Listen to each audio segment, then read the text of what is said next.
intervention sur comment mieux appréhender l'arbitrage et comment avoir une interaction plus efficace entre coach et arbitre.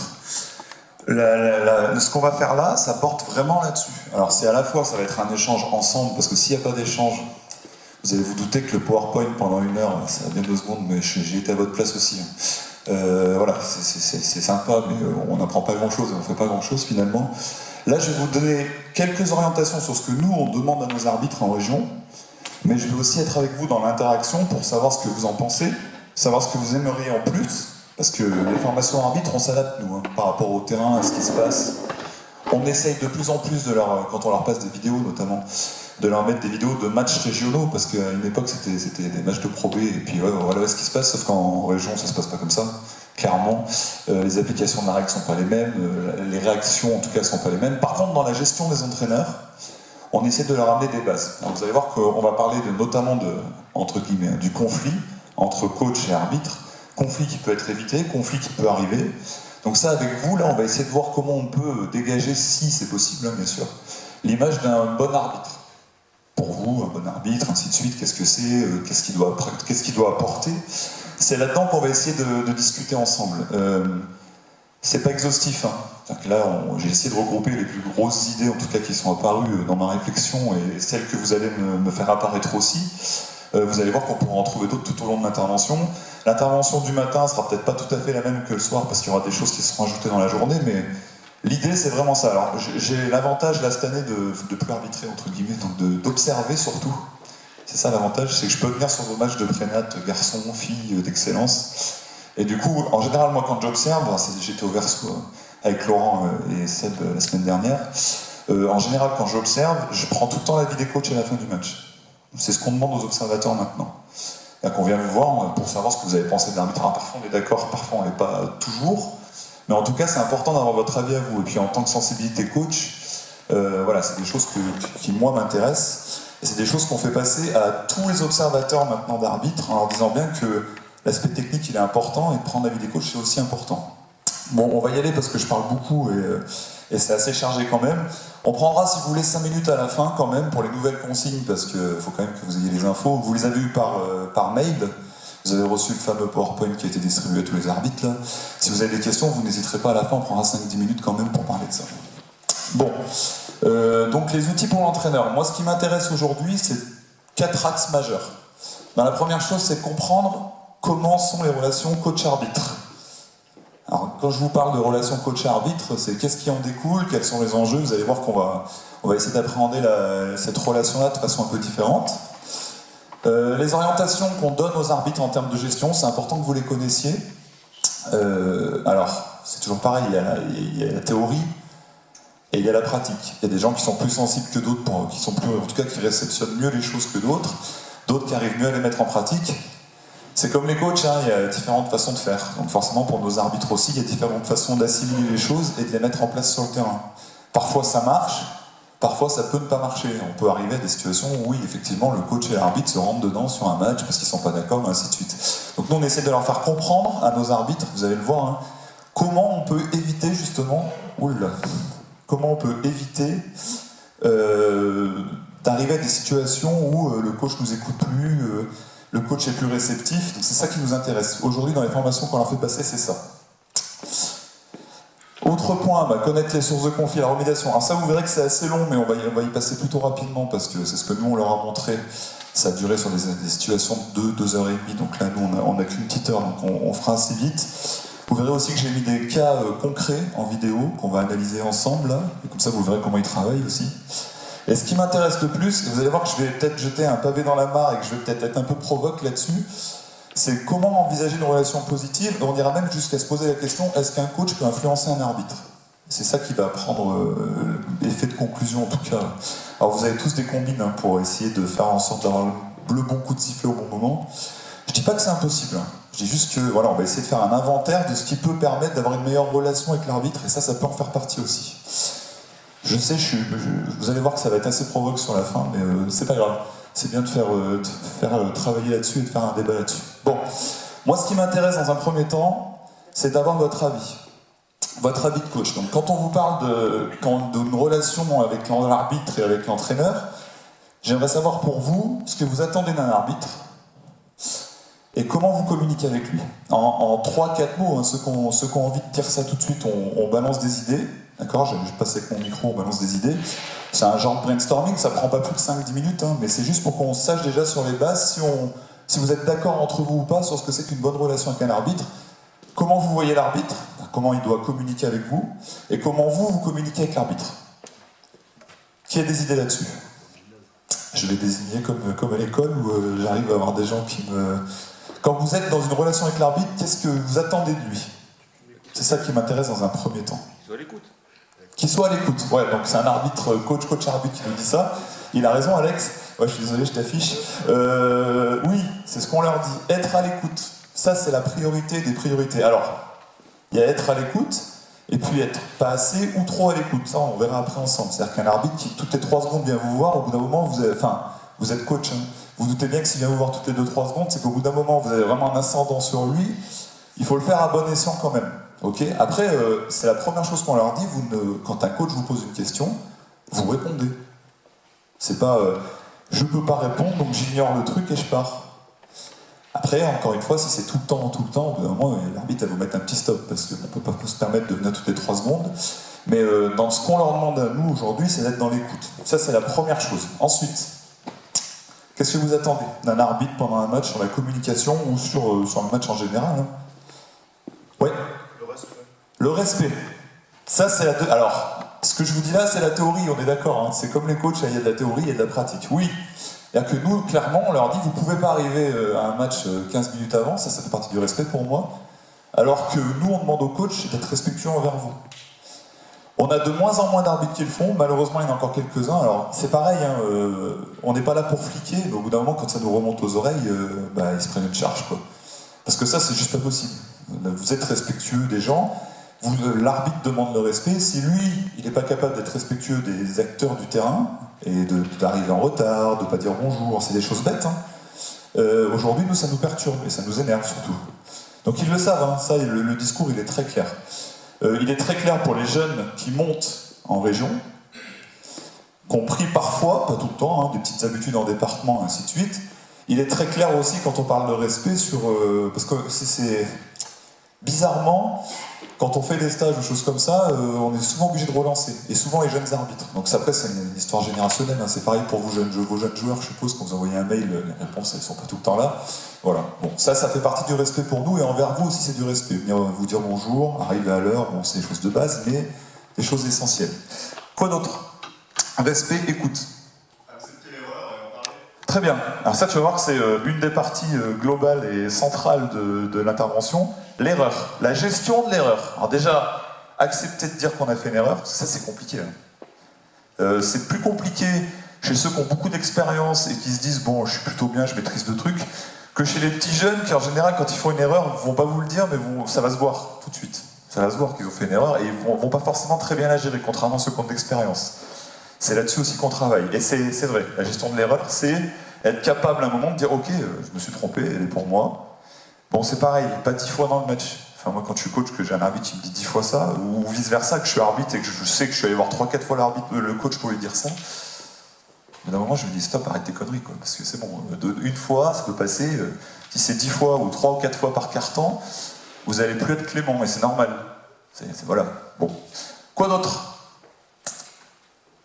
Gestion d'erreur, c'est important, vraiment. Vous voyez que ça? Ouais, il me semble qu'aujourd'hui, vous verrez que ce sera la conclusion de l'intervention, vous, coach, vous demandez une chose essentielle finalement. Hein. Même si reconnaître l'erreur, ça peut aussi faire partie de ça, c'est de la cohérence. Quand je discute avec vous la fin des matchs, c'est ouais, ils ont été cohérents, ils n'ont pas été cohérents. C'est souvent ça le résumé du match. Hein. Et quand on parle de cohérence, on peut aussi parler de cohérence même s'il y a des erreurs. C'est-à-dire que si les erreurs sont plutôt réparties sur le même sujet en tout cas, vous allez me dire ouais, bon, ok, c'était pas parfait, mais ils ont été plutôt cohérents dans ce qu'ils ont fait. Ça peut arriver, hein. A contrario, vous allez me dire, oui, bah, là, il y a un arbitre qui était cohérent, puis l'autre l'était pas, ou en tout cas, ils n'étaient pas cohérents entre eux. Ça, c'est souvent les retours qu'on a. Hein. Donc ça, je pense que la cohérence aujourd'hui, et je vais mettre la gestion de l'erreur avec, parce que finalement, c'est quand même reconnaître qu'on est capable de faire quelque chose ou pas, c'est important. Communiquer avec l'arbitre. Tiens, j'ai juste ça sur deux, trois idées. Comment vous communiquez avec l'arbitre? Donc là, on a vu les 4 grands points d'un arbitre qui est plutôt accessible, en tout cas. Comment vous communiquez avec l'arbitre, selon vous? Votre démarche à vous, c'est ça qui m'intéresse. Parce que moi, après, on va vous montrer ce que les arbitres ont comme consigne, mais je pense que vous, c'est important. Dans les arrêts de jeu? Ouais, alors... Souvent, dès qu'il y a un arrêt de jeu, donc John, on prend lancer franc, temps mort, et ainsi de suite, hein, oui, vous avez tendance à appeler l'arbitre et communiquer avec lui. C'est une solution, hein, c'est dans ces temps-là que l'arbitre est accessible, effectivement. Quoi d'autre? On lève les bras et on crie? Ouais, par exemple, on peut lever les bras et crier, mais ça va vous coûter cher. Mais quoique, vous allez voir, pas forcément si c'est bien géré, justement. Tu m'as dit? Qui a parlé? J'ai entendu quelque chose. À la fin du match ou à la mi-temps? Ouais, à la mi-temps ou à la fin du match. Ouais, alors on va revenir dans les arrêts, mais effectivement, tu peux aller voir juste avant de rentrer au vestiaire l'arbitre à la mi-temps et lui dire, ou à la fin du match, discuter avec lui pour faire un bilan aussi de ce qui s'est passé. Vous avez d'autres approches? Quand il passe devant. Bah ouais, quand il passe devant vous, effectivement, ça c'est la plus commune aujourd'hui. C'est-à-dire que l'arbitre passe, monsieur l'arbitre ou madame l'arbitre, hop, et puis bon, des fois il vient pas parce qu'il est en pleine action. Il va venir, en général, ce qu'on lui demande, quand c'est en pleine action, c'est de venir à l'arrêt de jeu suivant. Donc c'est ce que disait John. Bon, après, c'est encore une fois, si vous lui demandez des choses qui sont pas très cohérentes, lui aussi, il sait faire la différence entre de la cohérence ou pas. Donc, en tout cas, chez un arbitre qui a de l'expérience, il sait le faire. Les jeunes arbitres, on en reparlera, c'est pas évident hein, quand vous venez de département d'arriver comme ça face à des coachs aguerris et ainsi de suite. Alors parfois il s'y fait des matchs où il n'y a même pas de coach, il faut dire aussi ce qui est, donc parfois il y a une vraie évolution là-dessus. Bon, on va avancer. D'autres choses sur la communication, je pense qu'on a fait le tour. On va avancer là-dessus. Alors, qu'est-ce que tu préconises, toi? Sur la on va le voir. D'accord. Alors oui, j'ai fait mon intro, mais oui, Yann a raison. Oui, ce qu'on préconise, on va le voir après, hein, mais... il y a des temps pour communiquer, effectivement, et il y a des façons de le faire. Voilà, c'est juste ça. Hein. Mais après, bon, vous allez voir qu'on révolutionne rien. Moi, ce qui me semble important, c'est qu'on remette juste en place le rôle de l'arbitre, le rôle du coach. Ok? Vous allez comprendre où je veux en venir.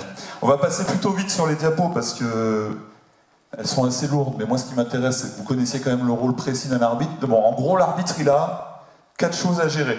4 choses à gérer quand on est en prénat, hein. Quand on est dans les divisions inférieures, parfois il y a des choses qu'on ne gère pas, notamment la discussion avec les OTM, parce que parfois il n'y en a pas, tout simplement. Vous avez une personne pour faire la table, qui en plus maintenant est concentrée sur l'IMARC.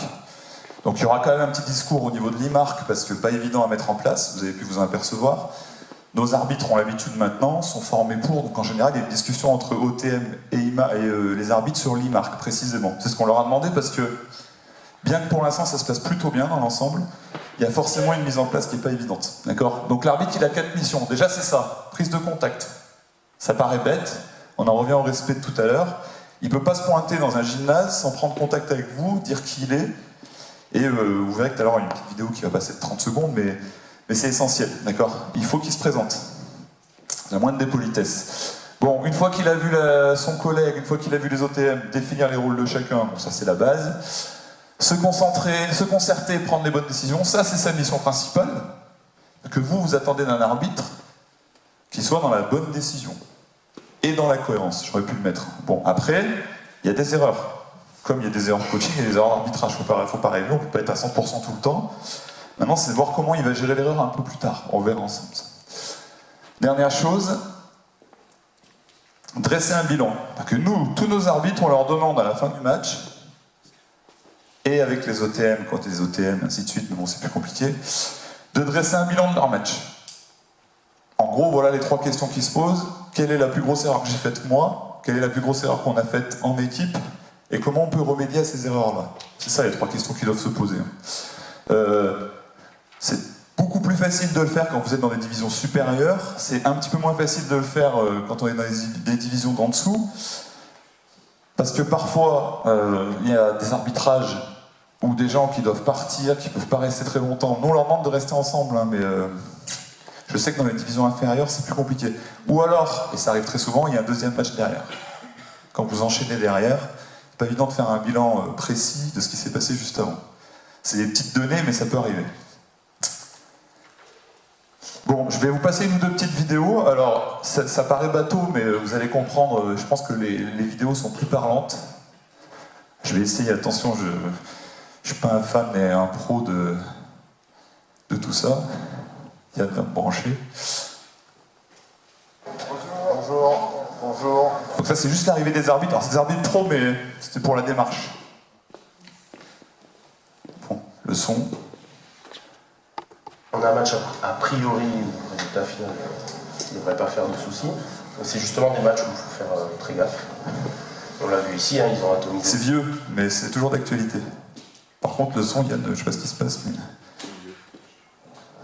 Une seule consigne sur laquelle on débriefera à la fin, un seul truc sur lequel je veux qu'on soit bon, c'est la gestion de tout ce qui est doute, erreur éventuelle de l'un de nos 6, situation particulière, situation inhabituelle, etc. Que l'un de nos 6 fait une erreur, ça c'est humain, c'est pas grave du tout. Par contre, ce qui est grave, c'est de ne pas le dire, de ne pas la mettre sur la table et de ne pas la réparer. Okay. Moi, je sais que je suis pas très bon forcément dans la... parfois quand je siffle une faute sur un tir, sur le tir de lancer franc. Ouais. Voilà, et je demande souvent, enfin, au moins dans le briefing, à être attentif à ça, et si vous pouvez nous aider, si par hasard on avait oublié de tirer de lancer franc. Plaisir, plaisir, ça vous bien.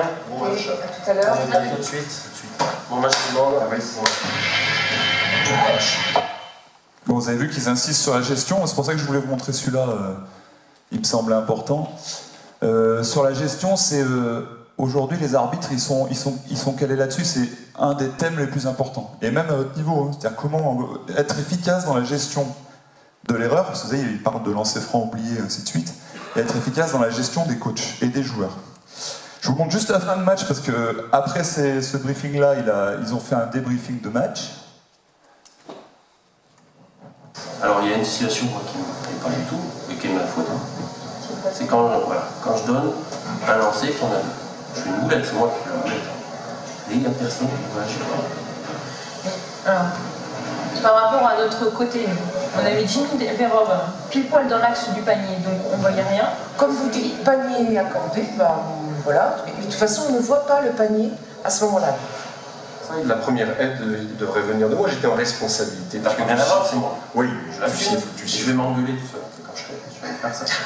Mais après, Je c'est pourrais par rapport regarder. à ce qu'on s'est dit au briefing, voilà, c'est pas normal que sur 6, personne n'entend. Ouais, c'est clair. Non, mais je pense pas qu'il soit rentré, mais je lui ai fait signe et il m'a dit OK.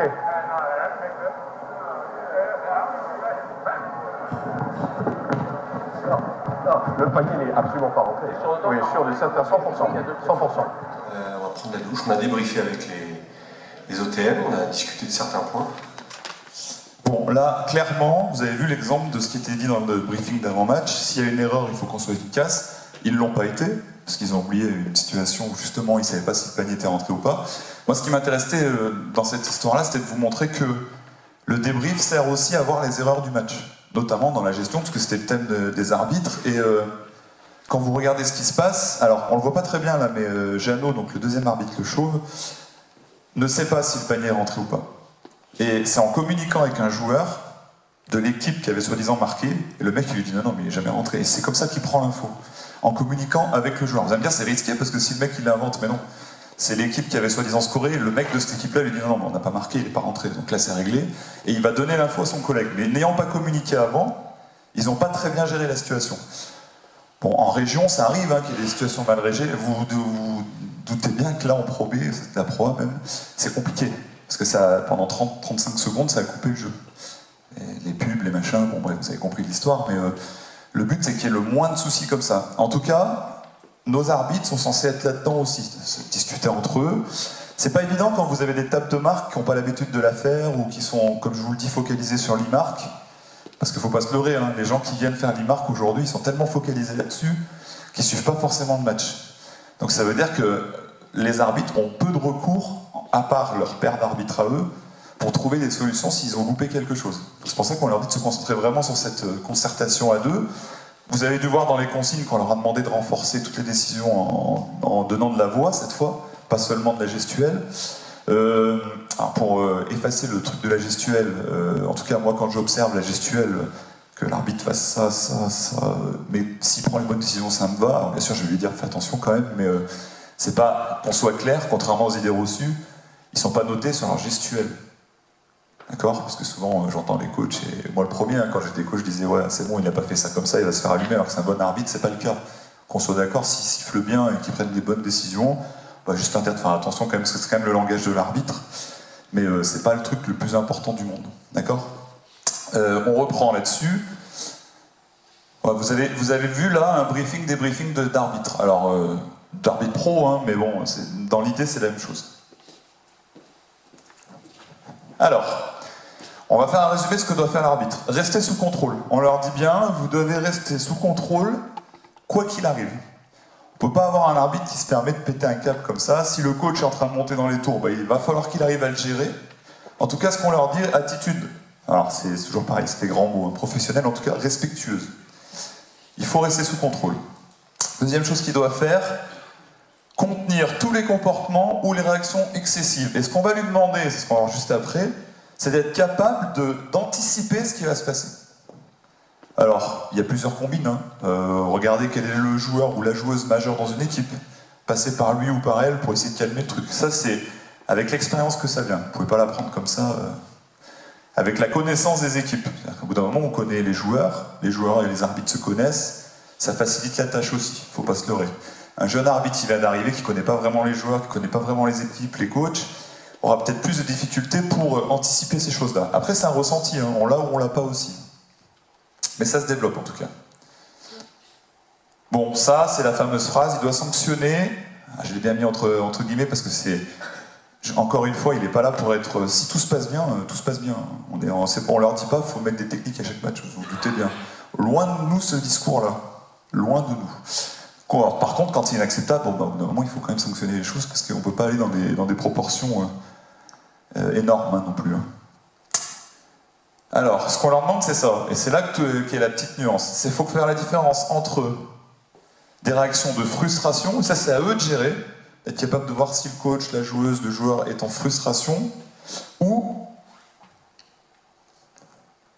si c'est des réactions qui sont dirigées. C'est-à-dire que le joueur, la joueuse ou le coach veut volontairement rentrer dans l'arbitre, même si c'est une expression qui est un peu lourde là, mais pour faire bouger les choses. Alors, on va parler de la fameuse technique qu'on prend volontairement, on l'a tous essayé une fois, hein. On en parlera tout à l'heure, dans comment influencer l'arbitre, ainsi de suite. Mais voilà, il faut faire une vraie différence entre des joueurs ou des coachs qui sont frustrés, c'est ça qu'on leur dit, et des coachs et des joueurs qui veulent tout de suite s'en prendre à l'arbitre et ne plus être concentrés sur leur match.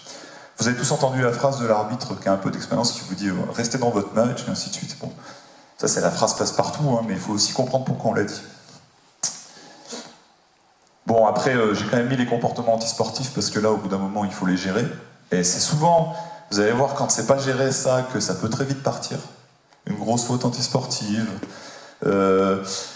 Alors, j'ai l'exemple d'une vidéo, mais je vous la mettrai pas parce qu'on n'aura pas le temps sur une heure, mais du joueur qui, au moment du tir, au moment du dribble, ou qui est en train de dribbler, qui arrive devant Pascal, et qui lui met le ballon comme ça, pour le faire chier, ou pour le chercher un peu. Ça, il faut que ça soit géré tout de suite. Le joueur qui floppe dans tous les sens dans un match, il faut que ça soit géré tout de suite.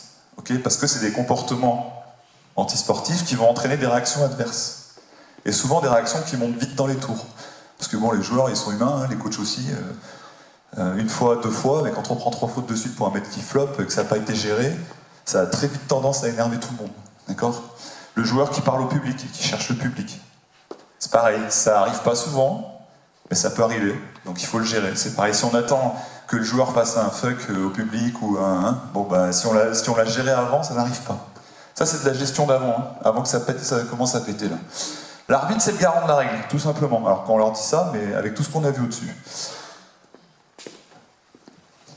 On va voir ça justement. Le rôle de l'arbitre par un arbitre. Mais c'est très valorisant lorsque... On va le remettre parce que je sais pas pourquoi il y a pas le son, mais... Parce qu'on ne nous pardonne pas l'erreur. Valorisant lorsque on a réussi... Alors, qu'est-ce qu'on va mettre derrière le mot bon match? Mais on a réussi un bon match. Et quand on a réussi à se dire, on a aidé au jeu, et le résultat est le bon, et que, même si les joueurs ne sont pas tous satisfaits, on a eu quand même un sentiment de fluidité sur la rencontre, je crois qu'il y a vraiment une gratification par rapport à ça. Vous voyez, pour cet arbitre-là qui est pro, hein, Fabrice, l'idée c'est réussir un bon match, c'est en gros, hein, d'une, pas se faire remarquer, et deux, être capable de voir qu'à la fin les joueurs sont plutôt satisfaits, joueurs et coach. Alors il vous le dit, hein, on fera des erreurs, c'est sûr, mais en tout cas on essaie d'être dans cette optique-là. On reprend. Bon, le rôle du coach, je l'ai quand même remis parce qu'il faut aussi que nos arbitres sachent ce que doit faire un coach et à quoi s'attend un coach. Ça c'est pareil, on leur dit, hein, le rôle du coach, la priorité c'est ça. Et c'est surtout pas à l'arbitre, et j'ai eu le cas de figure, on en a discuté, d'aller dire à un temps mort à un coach, coach, vos joueurs, faut pas qu'ils glissent, faut pas qu'ils passent avec sur le pic parce qu'ils font faute. C'est pas le rôle de l'arbitre de donner des données techniques aux joueurs. J'ai il y a 2 ou 3 ans de ça, avec un collègue en championnat de France, je l'entends dire ça aux joueurs puis au coach, je lui dis mais tu fais quoi? Il dit bah je leur donne des conseils parce que sinon on va siffler tes fautes. Je dis mais non, ça c'est pas à toi de le gérer, c'est un choix sur pick and roll. Tu vas pas dire au coach ou au joueur de glisser sur le pic alors que son coach veut qu'il passe avec. Ça c'est pas à toi du tout. Par contre tu peux aller voir le coach en disant attention quand il passe avec de pas mettre la main. Ok. Mais on peut pas en aucun cas donner des données techniques au coach quand on est arbitre. Et c'est bien ce qu'on leur dit, c'est pas leur rôle, qu'on soit bien clair. Bon, aider les joueurs à surmonter les difficultés, j'ai un peu mis une liste hein, qui est non exhaustive, hein, mais c'est les idées principales. Véhiculer des solutions possibles pour le conflit tactique, mettre en avant les points forts et jouer sur les points faibles de l'adversaire. Bon, en gros, on a un arbitre qui est garant de la règle, on a un entraîneur qui est garant des aspects technico-tactiques. Et on peut pas, quand on est arbitre, rentrer dans les aspects technico-tactiques. Même si vous allez voir tout à l'heure, je vais vous faire voir quelque chose où l'arbitre dit clairement au coach, et tu me parles de ma faute, mais je t'ai pas parlé de ta défense de l'action d'avant. Il y a aussi des choses à voir, parce que ça vous est tous arrivé, hein, un arbitre qui vous dit ça. Pareil, c'est pas le but. Bon, par contre, parfois ça peut recadrer. Vous allez voir dans quelle situation on était à ce moment-là. Bref. Ce qui m'intéresse, c'est que maintenant qu'on sait le rôle de chacun, est-ce qu'on est dans une relation conflictuelle? Ça, c'est la première chose. Et est-ce qu'il y a des attentes communes? C'est là-dessus qu'on va se concentrer. Vous allez voir que, pour un arbitre, vous allez voir ce qu'est la principale difficulté. Et on va en revenir un peu toujours à la même chose, mais finalement c'est important de le cadrer. C'est la gestion des hommes. C'est-à-dire qu'arbitrer le basket, c'est pas très compliqué. Hein. Siffler des sorties, siffler des fautes, bon, même si on fait des erreurs, et ça, à chaque match, on fait des erreurs, à tout niveau, même au plus haut niveau. La plus de difficulté, c'est comme tout travail, c'est la gestion des hommes. C'est-à-dire savoir contrôler les joueurs, les entraîneurs, c'est pas toujours facile, et être capable de temps en temps de mettre un stop, la faute technique, ou bien de temps en temps être capable de discuter, de communiquer pour expliquer nos décisions. Olivier, coach, non, c'est bon. Je vais pas te d'une faute technique. Je vais pas te d'une faute technique. Tu peux m'écouter, s'il te plaît, je suis en train de te parler. Tu peux m'écouter. Mais t'auras tout le temps que tu veux. D'accord? T'es trop énervé. C'est pas énervé, c'est en colère, c'est pas pareil. Ah bah c'est exactement la même chose. Ah non, c'est pas pareil. La même métaphore est la même. Tu peux pas me crier dessus comme tu viens de le faire. Non, c'est pas sur toi j'ai crié, c'est le fait que tu ne siffles pas marche bien. Tu sais très bien qu'il y a droite, gauche, droite. D'accord. Tu veux que je parle de ta défense sur cette expression-là? Non. Tu parles de même chose, je parle du fait. Et puis c'est très bien ce qui s'est passé aussi en défense. D'accord, parlons de la même chose. Vous avez un échange plutôt viril, qui reste correct, d'accord, si j'utilise l'expression de rugbyman. Mais en tout cas, vous avez deux personnes dont l'une, en tout cas le coach, est très énervé. Bon, il vient de rater un marché qui était flagrant, l'arbitre, clairement, hein, mais il le dira à la fin d'ailleurs. Par contre, il n'est pas en train de lui dire « je me suis trompé, je me suis pas trompé », il est en train de lui dire « par contre ta réaction, elle va un peu trop loin ». Vous avez vu que, bon, il parle à son joueur, il a très bien vu l'arbitre qui arrive. Volontairement, il parle au joueur et il n'ignore pas l'arbitre, mais c'est presque ça. Hein. Et il fait en sorte de ne pas lui parler tout de suite. Arrive la phrase du « mais attends, je suis en train de parler à mon joueur ». Et c'est vrai, il y a rien de plus agaçant qu'un arbitre qui vient vous parler quand vous êtes en train de parler, notamment au temps mort. D'accord ? Ça c'est pareil, on leur dit, hein, pas de discussion au temps mort quand le coach est en train de parler avec ses joueurs. Il a déjà que 50 secondes, si en plus tu lui coupes 30 secondes dans la discussion, c'est compliqué. Par contre là, c'est une intervention au moment où il y a eu une sortie de balle, où l'arbitre vient parce qu'il a compris que le coach s'énervait. C'est deux personnes qui se connaissent très bien, hein. Il l'a arbitré pendant 10 ans, ça en reste. Même si ça monte quand même un petit peu, ça reste cadré. Il ne s'est rien passé, il n'y a pas eu de faute technique, pourtant je vous ai pas mis la réaction juste avant, hein, mais le coach il est rentré sur le terrain, il a levé les bras, Il l'a canalisé, il l'a géré sans mettre de faute technique. Ok, c'est ce qu'on veut aussi nous voir. Alors bien sûr, après le coach, il a été dans des proportions assez hautes, mais pas non plus irrespectueux. Il n'y a pas besoin d'aller mettre de l'eau sur le feu, là. Ouais, c'est bon. C'est géré, c'est cadré, et on en vient à la fameuse gestion, justement. La gestion qui, vous avez vu, hein, pour les arbitres, est le plus compliqué. Et clairement, aujourd'hui, c'est le plus compliqué. À tous les niveaux. Pas qu'au niveau pro.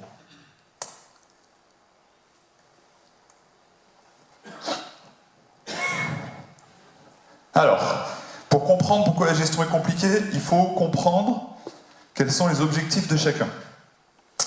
Vous allez voir que les aspects psychologiques, et là on va rentrer dans de la psycho, c'est un bien grand mot parce que je ne suis pas un psychologue et ainsi de suite, hein, mais on va essayer de comprendre pourquoi il y a des tensions qui se mettent en place. En allant plutôt vite, parce que bon, on va pas faire toute une énumération des choses, mais voilà, en gros, j'ai mis l'affrontement volontairement, pareil pour un peu taquiner, mais finalement il y a deux objectifs différents déjà, qui parfois vont pas se regrouper, qui parfois peuvent se regrouper. L'entraîneur, clairement, il n'a pas les mêmes motivations que l'arbitre. Et il n'a pas les mêmes pressions. L'entraîneur, il a la pression du match. La relation avec ses joueurs, qui peut se passer bien, qui peut mal se passer parfois. La relation avec les dirigeants, qu'il ne faut pas oublier. Parce que même si on est en région, des fois, il y a des dirigeants qui vont vous dire l'équipe, elle joue pas très bien, il faudrait que ça joue un peu mieux, ainsi de suite. Bien sûr, la pression du résultat, et même chez les jeunes régionaux, ainsi de suite. Parce qu'il est arrivé d'arriver à un match fatigué, d'avoir fait 2-3 matchs de suite pas très bons, et du coup, on va gérer cet aspect-là aussi, qui est un aspect psychologique, fatigue mentale, et ainsi de suite. Bon, en tout cas, deux enjeux clairement différents. Pour les arbitres, il faut tenir le match. Ça, c'est l'enjeu principal. Pour vous, coach, il faut à la fois driver son équipe, et dans la mesure du possible, vouloir gagner, bien sûr.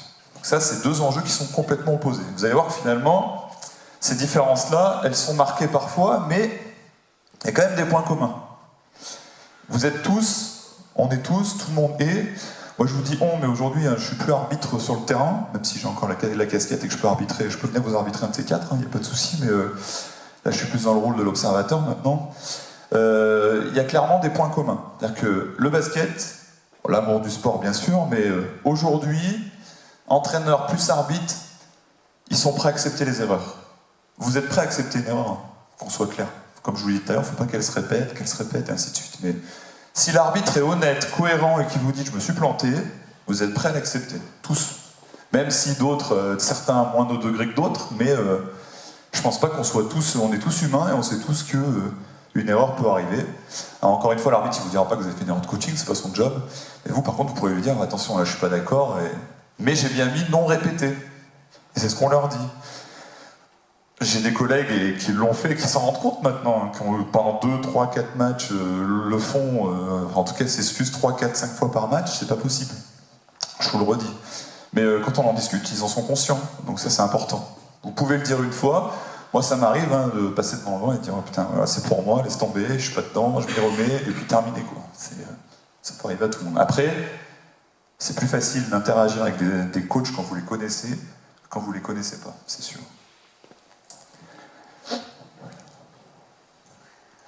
Bon, la gestion des coachs, il y a des consignes fédérales. On va les passer vite parce qu'elles ne changent pas, c'est souvent les mêmes. Puis je pense qu'aujourd'hui, c'est pas le gros but de ce qu'on voulait faire. Donc vous allez quand même les voir. Hein. Bon, la faute technique doit servir à mettre fin à des comportements. Bon, tout ça, vous le connaissez. Ça, c'est important. C'est ce qu'on leur dit.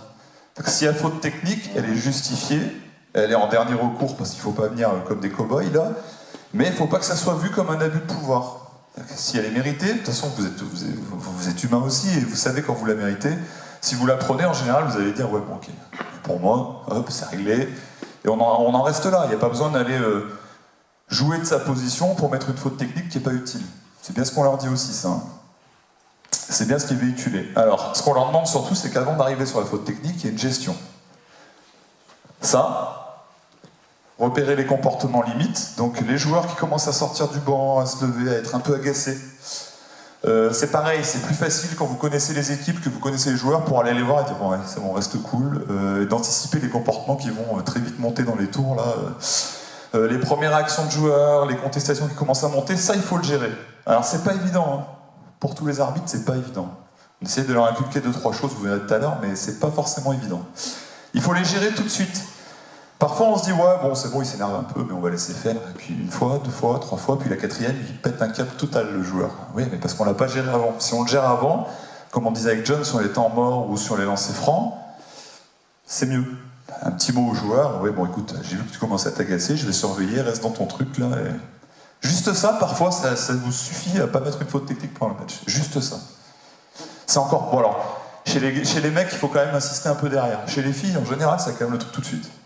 Chez les garçons, bon, il y a quand même des petites animosités qui parfois continuent, donc il faut gérer les choses. Ceci dit, le dernier match que j'observe, là, il y a une petite tension entre deux joueuses qui est gérée trop tard et qui aurait pu être évitée tout de suite. Quoi. On s'est pas monté dans les tours, hein, c'est des filles, en général ça se bat rarement. Mais ça aurait été des mecs, ça serait parti en sucette, ça c'est sûr. Contenir ses comportements, donc je reviens toujours à la même chose, hein, anticiper et contenir, ça c'est important. Pour mieux gérer, voilà ce qu'on leur dit. Ne surtout pas être agressif ou menaçant envers les joueurs ou envers les coachs. On ne veut pas d'arbitre qui dise hey, oh, toi, tu vas faire ce que je te dis et tu te tais, ou des choses comme ça. C'est vraiment être dans le dialogue. Déjà d'une, parce que ça va vous énerver, enfin moi ça m'énerve des arbitres qui sont comme ça, et deux, ça sera tout sauf efficace. Être agressif avec quelqu'un qui l'est déjà, ça va partir en sucette encore plus, alors qu'il faut se la jouer justement, pourquoi tu t'énerves, voilà, dire calmement, qu'est-ce qui se passe, pourquoi tu t'énerves, et ainsi de suite. C'est dans cette gestion-là qu'il faut être. Et encore moins menaçant. Ah, j'ai pas d'écho, j'espère que j'en aurai pas cette année. Hein. L'année dernière, en tout cas, on n'en a pas eu d'arbitre menaçant. Mais ça, c'est évidemment pas possible. Quoi. Je suis l'arbitre, tais-toi, sinon tu vas faire ça, je me souviendrai de ta tête, ainsi de suite. C'est juste pas possible, clairement. Ça, ils le savent. Hein. N'hésitez pas, si vous avez des comportements comme ça, à faire remonter. Hein. Qu'on soit clair. On est aussi là pour vous écouter.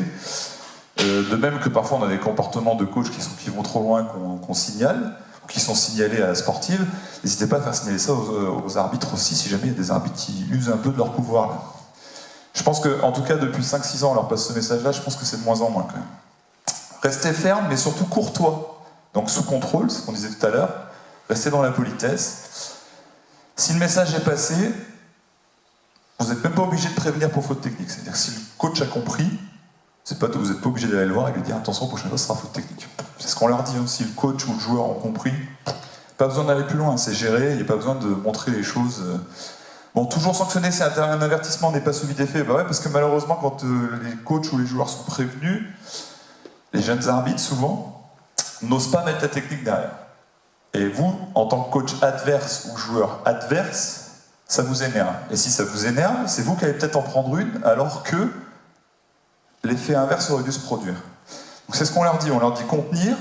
Si vraiment ils ont averti, ben, si le joueur recommence, il faut que ça tombe, parce que sinon les joueurs adverses, c'est eux qui vont s'énerver. Et eux qui n'auront rien fait jusque-là, ils vont prendre peut-être une technique, ou en tout cas être arbitrés de façon plus agressive, alors que finalement, eux au départ, ils étaient dans les clous, quoi. Ça c'est important, on leur dit bien. Hein. Vous allez voir 2 gestions maintenant, et vous allez me dire ce que vous en pensez. C'est des cas qui ont été étudiés avec nos arbitres, mais j'aimerais bien avoir votre avis de coach. Ça va se passer en bas à gauche, côté banc. On n'a pas besoin du son, c'est pas grave. Regardez le coach en bas. Regardez ce que fait l'arbitre.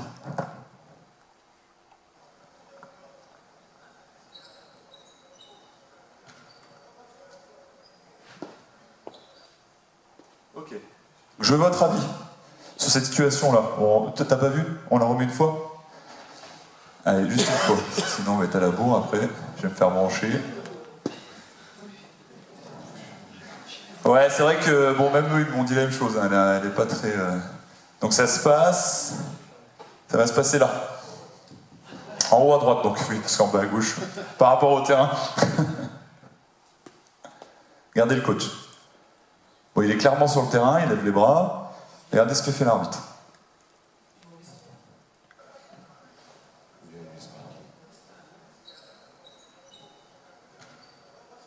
Eh ouais, bah non, contrairement à ce que vous croyez, il ne va pas du tout l'envoyer au vestiaire, justement. Alors, qu'est-ce qu'il fait l'arbitre? Vous avez vu qu'on a toutes les composantes de la technique réunies. C'est-à-dire que le coach qui rentre, qui lève les bras et qui hurle. Les 3 choses qui, normalement, on dit aux arbitres, bim, ça doit tomber. Comment il le gère?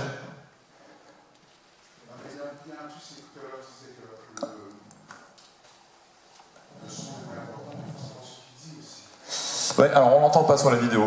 Je peux avancer les bras et Ouais. avancer les bras et puis être très menaçant. Ouais, mais moi je te parle de consignes. C'est-à-dire que nous, consigne arbitre championnat de France, qu'on doit relayer aux arbitres régionaux, et c'est pas ce qu'on a fait, nous, en l'occurrence, ici. C'est, ça lève les bras, ça rentre sur le terrain, bim, ça tombe. Qu'ils te disent bonjour, au revoir, bonne nuit, ou t'es un... Bon, d'accord. Moi maintenant, clairement ce qui se passe, il y a une faute qui est oubliée, d'un côté, contre-attaque, faute sur le tir, et le coach il réclame quoi? Antisportif. L'arbitre ne la met pas. Ok? Voilà la vraie question. Maintenant, l'arbitre, qu'est-ce qu'il décide de faire? Plutôt que d'arriver en cow-boy et de mettre une technique directe, qu'est-ce qu'il décide de faire? Ouais, il va le voir, il lui explique. Voilà, il se met pas en face, bon ça c'est ce qu'on préconise, parce que c'est toujours pareil, quand vous êtes en face, vous êtes dans l'affrontement, quand vous êtes sur le côté, le fait de regarder tous les deux en face, ça évite déjà le regard d'affrontement, et ainsi de suite. Bon, c'est un petit détail, mais effectivement ça peut marcher. Et il lui dit calmement, coach, c'est une action de tir, pour moi il n'y a pas anti-sportive. Quand il va voir le coach, qu'est-ce qu'il se dit l'arbitre d'après vous? C'est ça qui m'intéresse. Parce qu'entre le moment où la faute est sifflée, le moment où le coach rentre, fait comme ça, et avance vers l'arbitre, qu'est-ce qu'il se dit là, l'arbitre? C'est ça qui est intéressant. Qu'est-ce qu'il peut se dire?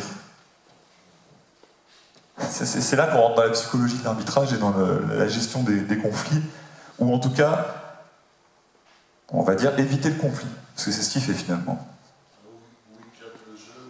Voilà. Clairement, il se dit, bon, soit je lui en pose une tout de suite, soit je reste dans le truc et j'y vais calmement, parce que le score est serré, la technique elle peut coûter cher, et je le gère comme ça, c'est ce qui se passe. Il se décide ça, il va le voir et il dit, bon, ok, je peux comprendre l'énervement sur la faute, le règlement dit que sur action de tir, il n'y a pas d'histoire de dernier défenseur, il joue plutôt la balle, donc on va mettre que 2 lancers francs. Et il lui dit juste ça, hein. Il lui parle de règlement. Vous avez vu comment il réagit, le coach derrière? Oh, c'est très court, mais... Ouais, il regarde, il fait « Ok, c'est bon ». Et il part. Résultat, pas de technique, bien géré. Alors c'est sûr que les adversaires, le public qui était dans les tribunes a gueulé, hein. Ouais, technique, machin.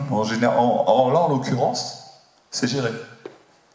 C'est géré, il n'y a pas eu de prochaine fois, hop, ainsi de suite. Et tout le match s'est très bien passé derrière. Okay, c'est une gestion qui a été plutôt efficace. Et qui va pourtant à l'encontre des consignes qui avaient été données aux arbitres. Observation sur ce match-là, il s'est pas fait saquer du tout. L'observateur lui a dit exactement ça. À ce moment-là du match, si tu me poses une technique, ça peut jouer sur le résultat. Donc tu as bien fait de réagir comme ça. Il y a peut-être un peu aussi le vécu de l'arbitre. Exactement. C'est ce que je te disais tout à l'heure, Jean-Jacques, c'est que si tu as du vécu, tu gères bien mieux que si tu es jeune. Un jeune arbitre, il va suivre les consignes, mais ce qui est normal. Hein.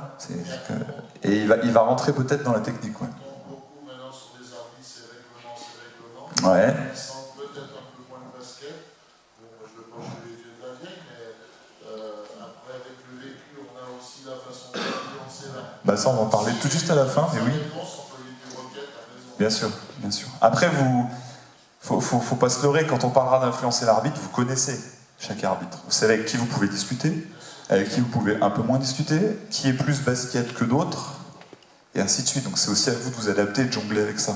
Nous dans l'idée, quand on a des arbitres qui rentrent en formation régionale, on leur dit bien, le dialogue, il est important. Mais si tu veux dialoguer, il faut te mettre à niveau techniquement. Tu peux pas aller dire à un arbitre, à un coach, il a marché, alors que le coach va te dire, bah non, il est sur du split, il fait 2 appuis, il va scorer, voilà. Donc ça, tu te tais déjà, parce que le coach, il s'y connaît mieux que toi là-dessus. Ça sert à rien d'aller. On leur dit bien, ne va pas donner une information technique si t'es pas sûr de toi, hein, parce que tu vas te faire rétamer par le coach. Ce qui est normal, c'est son job. Il s'y connaît, le coach, techniquement. De même que vous, n'allez pas dire à un arbitre un point de règlement dont vous n'êtes pas sûr.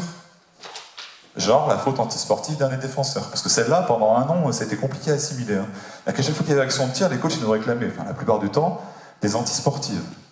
Non. Là, on rentre dans les critères de rudesse, de joue pas le ballon, ainsi de suite. Mais on n'est plus dans le critère de dernier défenseur sur l'action de tir. Et c'était souvent oublié. Maintenant, c'est compris. Ça a été assimilé, mais il faut aussi arriver à faire la part des choses. C'est pour ça qu'on dit souvent aux arbitres, mettez vos niveaux techniquement, et qu'on essaie de dire aux coachs, bon, pas à l'apprendre par cœur le règlement, parce que je connais aujourd'hui dans les jeunes régionaux pas un arbitre qui connaît le règlement par cœur, que ce soit clair. Donc on ne va pas vous demander à vous de l'apprendre par cœur. Par contre, apprenez les grandes lignes et quand l'arbitre parle règlement, qu'on soit tous sur la même longueur d'onde, parce que des fois on ne l'est pas. Je dis pas que l'arbitre ne peut pas se tromper sur le règlement non plus, ça arrive, hein, bien sûr. Il devrait pas, mais malheureusement, pour faire lire le règlement aux arbitres maintenant, c'est assez compliqué. Donc on essaye aussi de trouver des choses pour qu'ils s'intéressent plus, mais c'est pas toujours évident. Ok, un deuxième cas. Vous allez me dire ce que vous en pensez. Ah, il y a du son. Ah, il n'y a plus de son.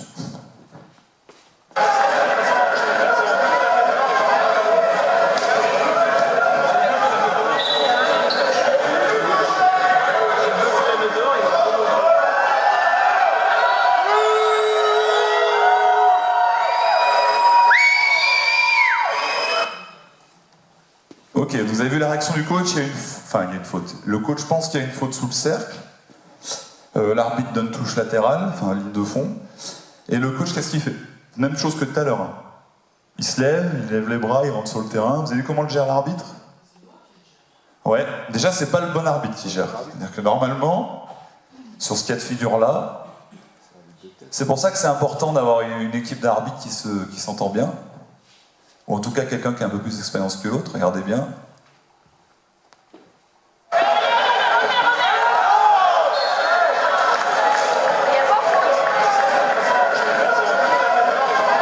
Vous voyez, l'arbitre, il laisse son collègue le temps de voir s'il gère ou pas, et il vient. Il n'est pas non plus virulent, le coach.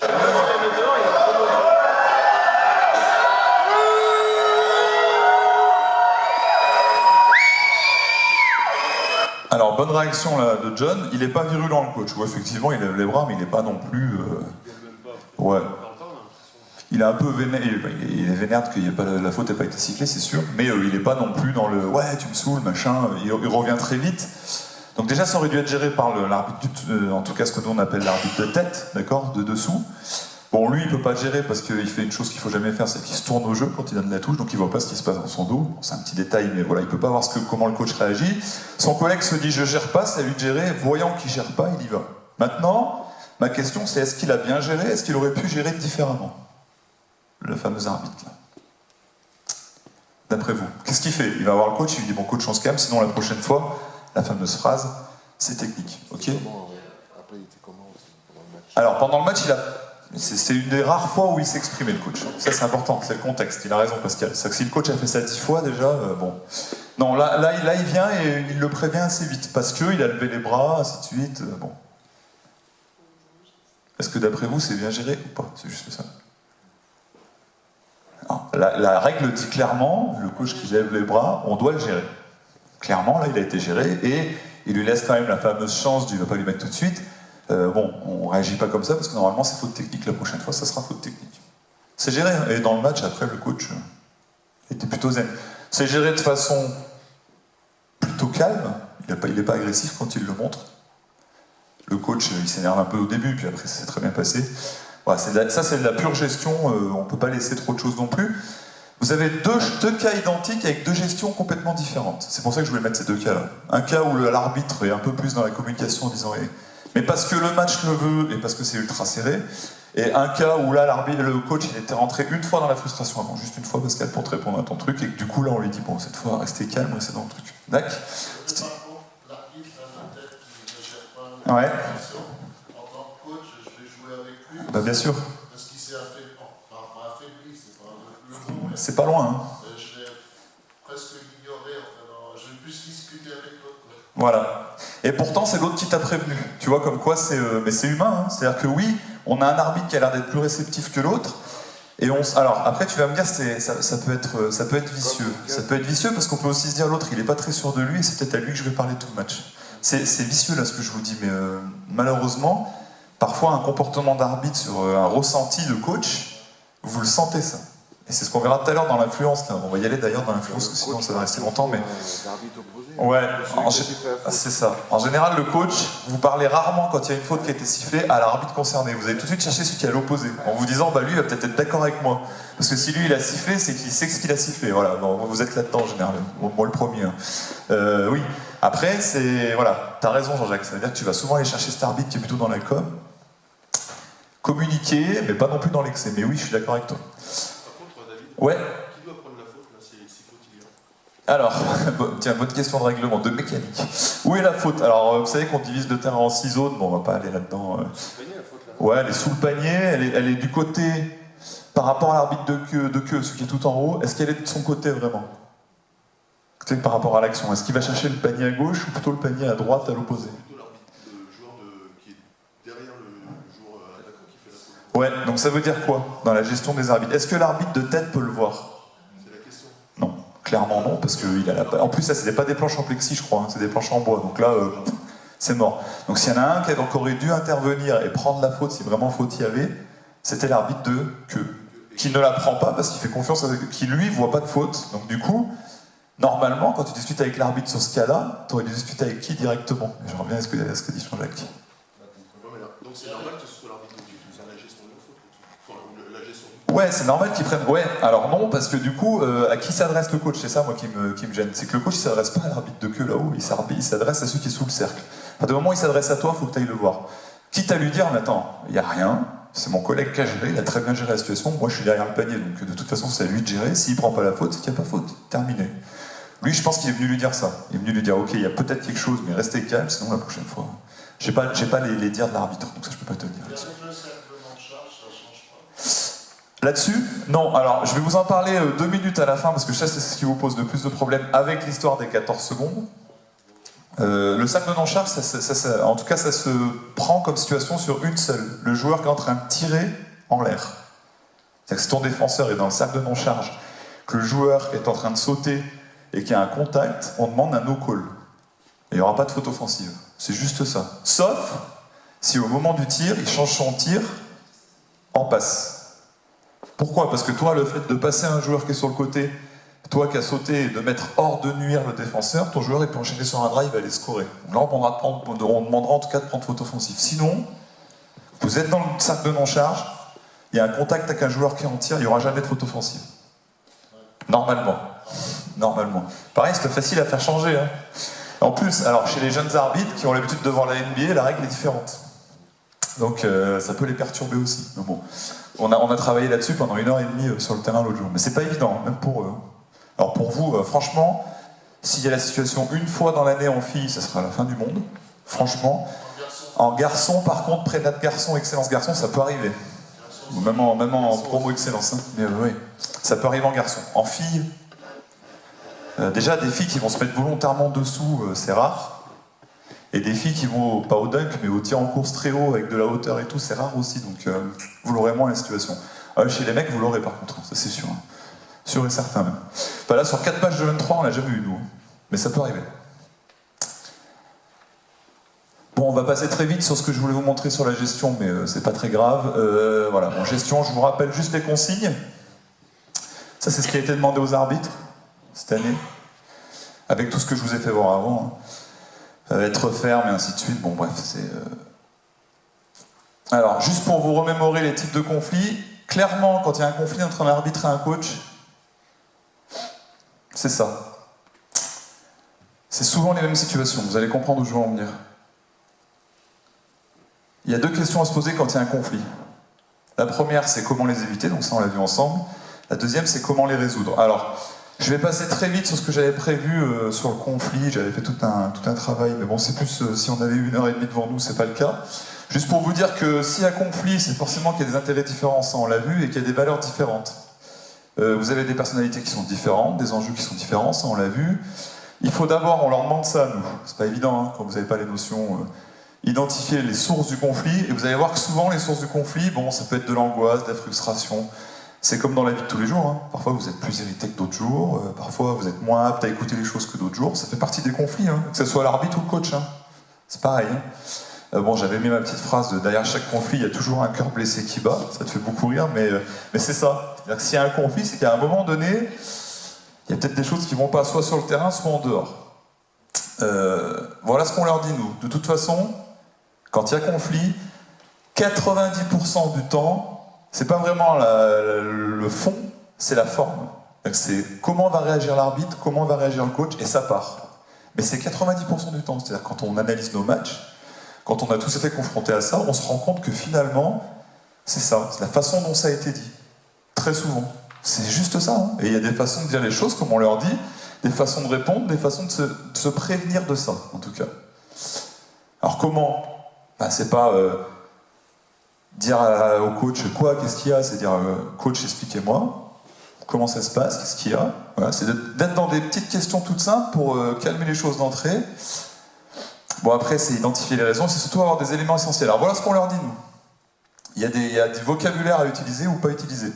Déjà, il faut comprendre pourquoi le coach est énervé. Il faut essayer d'anticiper. Il faut, et c'est ce qu'on leur demande, travailler du temps et travailler sur eux. C'est-à-dire qu'il faut que les arbitres sachent se connaître. S'ils savent comment ils réagissent par rapport à un conflit, s'ils savent comment ils vont réagir plutôt comme ça ou comme ça, selon comment vont se passer les choses, ils seront plus aptes à gérer les choses. Il faut s'écouter, c'est ce qu'on leur dit. Écoutez ce qu'on a à vous dire, c'est pas vous qui avez la science infuse et le coach qui dit n'importe quoi tout le temps, c'est faux. À un moment, peut-être que le coach a des arguments qu'il faut les entendre, pas pendant 2 heures, hein, mais il faut les entendre. Ça, c'est important. Et voilà, en gros, si on résume les choses, il peut y avoir différentes sources de conflits. La fatigue, les mauvaises connaissances... Ah, ça, c'en est une. Hein. La mauvaise connaissance du règlement, je vous le redis, ça peut être une source de conflit. L'envie de gagner, la pression sur l'arbitre, les discussions trop longues et trop récurrentes. Donc on en revient à ce qu'on disait, si un arbitre qui vient vous voir 30 fois pour s'excuser, ça va vous énerver et c'est normal. Certains arbitres qui veulent apprendre le coaching aux entraîneurs et vice-versa. Ça peut être un conflit aussi qui naît directement. C'est-à-dire qu'on ne peut pas s'improviser, en tout cas, ce que je dis aux arbitres, s'improviser entraîneur quand on est arbitre et qu'on peut avoir de la technique. On en aura moins que quelqu'un qui connaît son métier quand même. Donc c'est ce qu'on leur dit. Servez-vous-en quand vous avez de la technique pour justifier vos choix, et c'est tout. Vous avez quand même de plus en plus d'arbitres qui sont joueurs ou coachs. Franchement, là, dans la région, c'est de plus en plus. Bon, le manque de cohérence, c'est en même temps que le ton qui est utilisé, c'est le gros problème, et c'est souvent ce qui amène un conflit. Ne pas reconnaître une erreur d'arbitrage, ça, c'est source de conflit. Qu'un arbitre qui va s'entêter à dire j'ai raison, alors que tout le monde a vu les coachs, les joueurs qu'il avait tort, il ne se met pas dans de bonnes conditions. Clairement. Il faut mieux dire tout de suite, ok, je me suis planté. Et puis bien sûr, la tolérance de l'erreur. Parce que si vous dites je me suis planté une fois, et puis que vous, sur la seule fois où il s'est planté, vous lui dites mais je m'en fous de se planter, t'es nul, et voilà, forcément, ça ne va pas arranger les choses. Ok ? Bon, on va passer sur le... Là, j'avais fait toute une analyse sur... voilà. En gros, s'il y a conflit, c'est pour 5 grandes raisons. Le stress, la provocation, les besoins de valeur, ainsi de suite, la frustration et le manque d'information. C'est les grandes sources. Et encore une fois, c'est souvent le ton qui est utilisé autour de tout ça qui gère le conflit. Ça, ils ont eu tout un travail là-dessus. Je dis pas que c'est facile, hein, je dis pas que ça s'assimile facilement. En tout cas, on leur a montré qu'on pouvait éviter les conflits en comprenant d'où il vient et en essayant d'anticiper les choses. Bon, moi, ce qui m'intéresse maintenant... Je vais passer sur tout ça, alors de communiquer. Bon, alors, vous voyez, on leur a donné une boîte à outils de comment gérer un conflit, des mots à utiliser. Bon, c'est langage corporel, être accessible, éviter les gestes plaisants. Pas de face à face, on en parlait tout à l'heure. Avoir des bons tons, bons mots, donc pas être blessant. Ne surtout pas toucher l'ego, utiliser des phrases courtes. Bon, voilà, ça, on va passer assez vite. On leur a carrément donné des expressions que vous pouvez utiliser. Ça paraît fou, mais... Parfois, on a des jeunes arbitres qui sont incapables de s'exprimer dans la politesse, ou en tout cas dans le respect. Et donc on leur dit, les gars, on va faire l'effet inverse. Si on vous parle comme ça, comment vous réagissez ?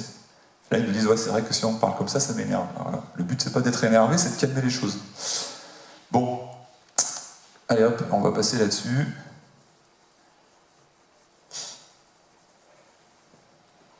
Bon, on leur dit tout le temps, hein, ne vous justifiez pas trop non plus, parce qu'au bout d'un moment, plus on se justifie, plus on risque de dire des bêtises. Donc justifiez-vous clairement, mais pas pendant 2 heures. Problème est résolu. Si le problème n'est pas résolu, que ça n'a pas été géré, qu'on n'a pas réussi à gérer, on en vient à la faute technique, mais en dernier recours. Bon, je vous ai remis les 3 raisons de la faute technique. Voilà. En gros, c'est un rappel, ça, mais bon, on est dans ce qu'on a vu tout à l'heure. J'insiste sur celle de la tricherie.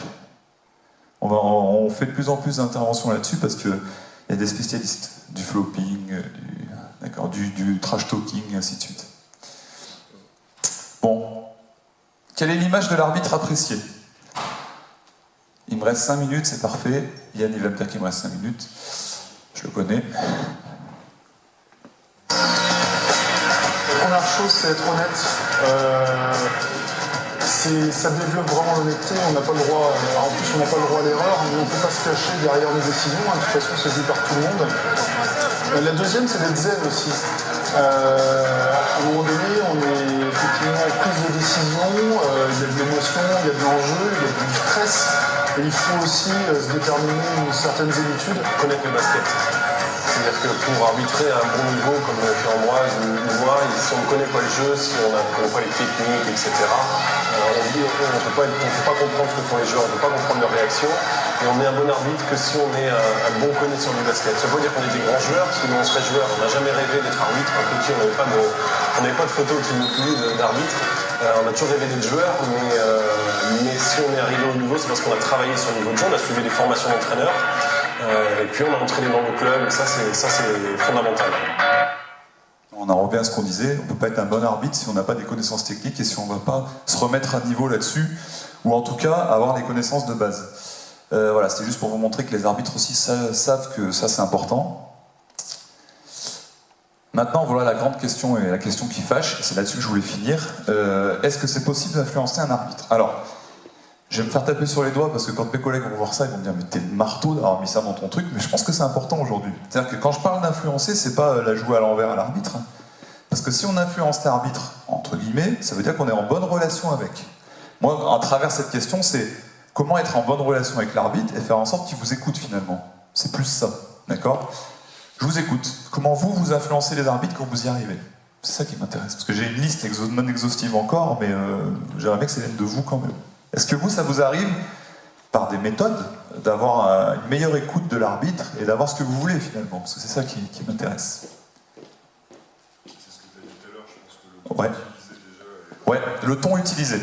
Si vous parlez à un arbitre avec respect, que quand il passe vers vous, vous lui posez des questions courtoises, il sera à l'écoute.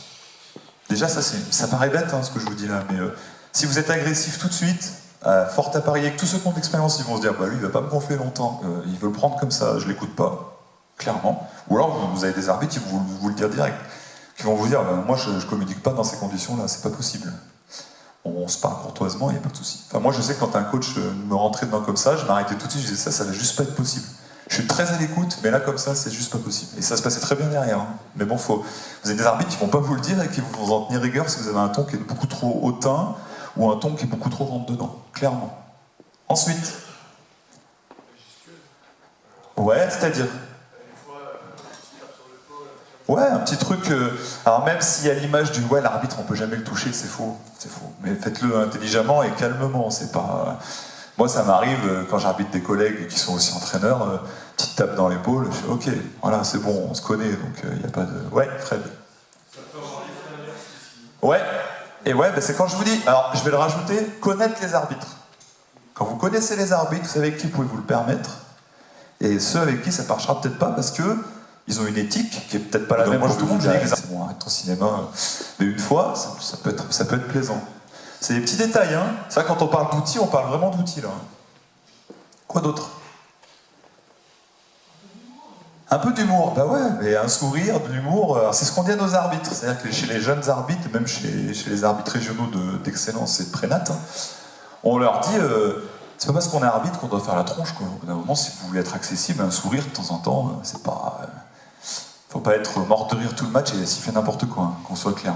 Mais parfois, un sourire, ça règle bien des problèmes, avec pas forcément sur le ton de l'humour, mais oui, je suis à l'écoute, ok coach, bon, celle-là, c'est vrai que j'aurais pu sortir mes yeux un peu plus, ou dire une connerie, ça passe, et puis ça met plutôt une bonne ambiance avec les coachs, et entre les arbitres et les coachs, effectivement. Bon, je vais juste, parce que je sais qu'on va être pressé par le temps, je vois Yann qui commence à me regarder. J'ai fait toute une liste qui peut vous servir et qui, aujourd'hui, est utilisée. Je ne l'invente pas, par rapport au match que j'ai arbitré, par rapport au match que j'ai coaché. Vous voyez, connaître les arbitres, on en vient à ça. Bâtir la confiance avant le match, bah ouais, discuter avec l'arbitre. C'est pas, surtout que vous commencez à tous les connaître. Pour la plupart, vous êtes là depuis longtemps, eux aussi. Il n'y a rien qui vous empêche de discuter. Bon, par contre, clairement, moi je dis aux arbitres, tu connais les joueurs, tu connais les joueuses, tu vas pas dire bonjour à tout le monde devant les adversaires. Soit tu dis bonjour dehors parce que tu les connais, voilà, mais tu vas pas me faire la bise à tout le banc de l'équipe A quand il y a B qui est déjà là, parce que tu vas te mettre en difficulté dès le départ. Tu manges pas avec non plus, ou en tout cas, faut pas que ça se sache. Surtout après le match. Non mais, vous voyez, ça fait partie du respect. C'est-à-dire que c'est pas possible. Moi je connais maintenant une multitude de joueurs et de joueuses Avant de coacher la Tour du Pin, quand j'allais arbitrer les filles, je les connaissais toutes. Quand elles venaient pour me faire la liste, je fais hop, les filles, on verra après. Là, on reste, voilà. Je vous connais, c'est cool, bonjour à toutes, mais stop. Ça vous évite de vous mettre en danger tout de suite, parce que sinon... Et puis moi, je suis à la place du coach B, je me dis tout de suite, bah, c'est bon, ça commence bien. Bon, apparemment, c'est pas toujours le cas dans le Lyonnais sur ces consignes-là. Mais bon, voilà, hein, on est bien d'accord. Alors, on sait de quoi on parle maintenant, mais je le savais déjà. Demandez aux arbitres de se focaliser sur une chose précise. On l'a tous fait, et c'est important. Madame ou monsieur l'arbitre, il faut faire attention au 10B quand il pose ses écrans, parce qu'il est limite, quoi. Nous, ça nous permet d'être focalisés. Ça veut pas dire que vous aurez le coup de sifflet derrière, hein, mais en tout cas, on prend en compte ce que vous nous dites et il y a un dialogue qui s'instaure, vraiment. Faut pas le demander toutes les 10 secondes non plus, hein. Mais ça, c'est important. Apprenez à vos joueurs à répondre et à discuter avec l'arbitre, à communiquer avec l'arbitre. Ça paraît bête, mais un joueur qui va s'énerver au moins de coups de sifflet, bah, il va être dans le collimateur, quoi. C'est logique. S'il le fait intelligemment, il pourra mieux se gérer, notamment au niveau des fautes. D'accord ? Adaptez-vous aux arbitres que vous avez, serrez la main en fin de match, même si ça ne s'est pas bien passé, parce que vous pouvez retrouver cet arbitre dans 2, 3, 4 semaines. Ça paraît bête ce que je vous dis là. Ça ne veut pas dire qu'on est rancunier. Moi, franchement, je me suis déjà pris la tête avec le coach et ça s'est très bien passé après. Mais il y aura forcément une appréhension.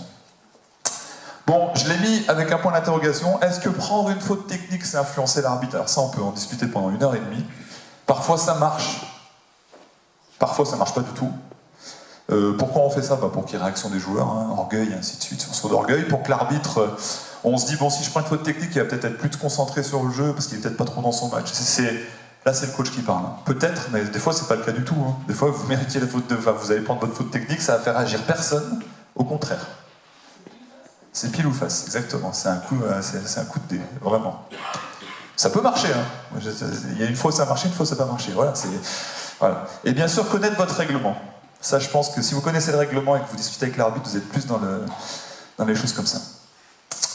Bon, voilà, on a sorti quelques solutions avec les arbitres et les coachs de l'année dernière, parce qu'on avait eu une discussion de 10 minutes là-dessus. Bon, comment faire pour que tout se passe bien et que tout aille mieux, en tout cas qu'on aille dans le bon sens? L'arbitre doit être au courant des aspects techniques, on l'a vu, comprendre les tactiques de jeu. Donc nous, dans nos formations, ils font beaucoup, de plus en plus, de travail autour des écrans, autour des formes de jeu, ainsi de suite. Bon, les plus connus, hein, en tout cas pour qu'ils sachent ce qui se passe sur un écran porteur, un écran non porteur, ce qui n'était pas fait il y a encore 5-6 ans. Clairement, là ils sont beaucoup tournés là-dedans, et vers ça. Ça ne veut pas dire qu'ils apprennent tout du basket, mais ils ont quelques bases en tout cas par rapport à avant. L'entraîneur doit connaître les règlements, connaître les enjeux, anticiper les conflits, donc tout ce qu'on a vu, tout ça, ça permet d'être dans une relation qui est plus sereine. D'autres choses qu'on a référencées, bon, ramener un lien entre arbitre et entraîneur. Alors malheureusement, et on va s'y pencher parce que je pense que c'est important, on avait essayé de faire ça il y a 2 ans avec les coachs de prénat garçons et filles. Ça n'a pas été un grand succès. On voulait qu'il y ait un échange sur une demi-journée entre arbitre de prénat et coach de prénat. Bon, on l'avait lancé, on a eu 3 réponses. C'était il y a 3 ans exactement. On a eu 3 réponses, malheureusement. 3 réponses de coach et 8 réponses d'arbitre. Donc ce qui était clairement pas assez, on l'avait annulé. Je pense quand même que le fait d'échanger et de parler de ce qui se passe sur le championnat, c'est important. Alors nous, on a les échanges des coachs et des arbitres, mais je pense que on peut quand même aller chercher des choses où on peut un peu plus développer ça. Bon, après, c'est dans l'idée, hein, c'est toujours pareil, mais si on peut réussir à le faire, ça peut être intéressant. Bon, faites remonter les problèmes au président de l'ACRO, enfin c'est plus l'ACRO, d'accord, le pôle performance. Sensibiliser les arbitres à la gestion des conflits, c'est ce qu'on a vu juste avant. Des observations qui sont de plus en plus constructives. C'est quand on observe maintenant, c'est pas dans l'idée de saquer, hein. C'est vraiment dans l'idée de faire travailler nos arbitres. Bon, s'ils n'ont pas été bons, on leur dit, vous n'avez pas été bons. Enfin, nous, en tout cas, on triche plus. Nous, à notre époque, quand on était observé, parfois on avait une super observe, et quand on recevait l'observation, on se faisait démonter. Parce que la personne n'osait pas dire les choses. Nous, clairement, dans l'équipe d'observateurs qu'on a mise en place, si les arbitres n'ont pas été bons, on leur dit. S'il y a des problèmes, on leur dit. Ce qui a été bien, on leur dit. Et quand ils reçoivent leur observation, ils ont exactement ce qui a été dit devant eux dans le vestiaire. C'est juste ça. Hein. Moi, l'autre jour, ils font un deuxième quart-temps où ils sifflent 17 ou 18 fautes. Et je leur dis, les gars, c'est juste pas possible en pré-national filles. Au bout d'un moment, il faut que ça joue au basket quand même. Ils l'ont entendu, hein. Ils l'ont entendu. Et ils me disent, ouais, on s'en est aperçu. Donc c'est ça qu'ils ont rectifié le tir en deuxième mi-temps. Mais ouais, j'ai commencé à la voir. Bon, bref, vous avez compris là où je voulais en venir. Petite conclusion sur cette phrase. Vous, arbitre, juste pour que finalement on conclue sur une chose dite par... je crois que c'est Pascal d'Horizon qui avait dit ça sur une réunion. C'est vieux, mais c'est encore d'actualité. Vous, arbitre, vous êtes là pour mettre les limites et les faire respecter. Ne sifflez que ce que vous voyez, pas ce que vous imaginez. L'évidence, on appelle ça. Sanctionnez ce que tout le monde voit. Ne tentez pas d'aller chercher des détails pour vous mettre en évidence. C'est ce qu'on disait tout à l'heure. On n'a pas besoin de remarquer le bon arbitre. S'il a bien sifflé, en général, on l'a pas vu. En général. En tout cas, il a bien géré les choses. Vous, coach, vous êtes là pour diriger votre équipe. Mettre de la pression sur l'arbitrage, ça fait partie du jeu, clairement. Ok ? Maintenant, il y a la manière de le faire, pas besoin d'hurler à la mort, demander des explications, mais pas toutes les 5 minutes. La cohabitation est certes obligatoire, mais tout à fait possible entre vous. Ce que tout le monde réclame, et j'ai fini par ce que vous m'avez dit au début, c'est de la cohérence. Ok ? Si on arrive à être cohérent, arbitre, coach, et à discuter sans que ça monte dans les tours, on arrivera à avoir une relation beaucoup plus saine. Voilà, je vais arrêter là-dessus parce que j'ai débordé de 5 minutes. Juste pour vous dire qu'on essaie de mettre des choses en place. Voilà, on est à l'écoute de ce que vous nous dites. Ça ne peut pas se changer du jour au lendemain, hein, mais n'hésitez pas à faire remonter les choses. Et j'espère que vous avez quelques outils, même si c'est des choses que vous connaissiez pour la plupart, c'est bien de les remettre en place. Et soyez dans la communication efficace et courtoise. Et ça se passera très bien. Voilà, merci à vous. Merci David.